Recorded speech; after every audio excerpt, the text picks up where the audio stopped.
I'm SD, and there are two things that I hate with a passion: ill-fitting clothes and long intros. Make sure you subscribe and click the bell notification, blah, blah, blah, blah. Let's say you want to start tailoring and you go out and you want to buy a sewing machine, but you have no idea what to look for. First off, what do you want to do with it? Because sewing machines can do a lot of different things. Now, I'm not judging you if you want to make things like quilts or even tablecloths for the family tea parties. I mean, to each their own, but for the sake of all these tutorials, all we want to do is learn how to tailor and alter our clothes so that we can look better in them and we can feel better in them. So the only thing we need is a machine that lets us dictate how long and spaced out the stitch is, how wide the stitch is, and what type of stitch we can make. And 90% of all mass-produced sewing machines can do just that. Second, where do you find one and who even makes good ones? Well, you can walk into Target right now and go pick one up,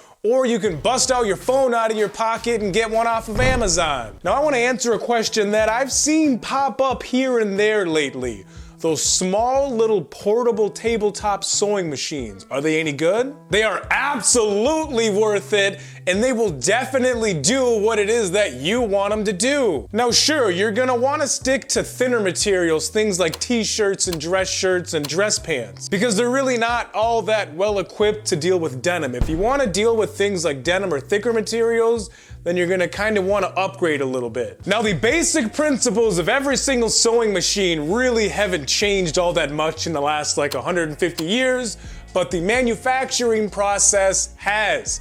They've gotten cheaper. Now, two brands that will not steer you wrong at all are gonna be Singer and Brother. There's a couple more out there that are also pretty solid, like Kenmore. But if you come across like a Singer or a Brother, you're good. I mean, they've been making sewing machines since like the Civil War, back when it was socially unacceptable for me to like do anything. But if you see one, definitely take the plunge. But as a heads up, they're a little bit spendy. They're gonna be about 100 to 150 bucks, which, to be honest with you, that's a lot of money to commit to something that you're not even really sure if you want to stick with. So in that case, you can go the used route instead. That is exactly what I do. I have a used sewing machine. It was my mom's used sewing machine. I'm probably always gonna use that sewing machine because it's the one that I learned on. A used sewing machine from 30 years ago will do almost exactly what it is that you wanna do, and if you look hard enough, bro, you can probably find one for free. But hang on.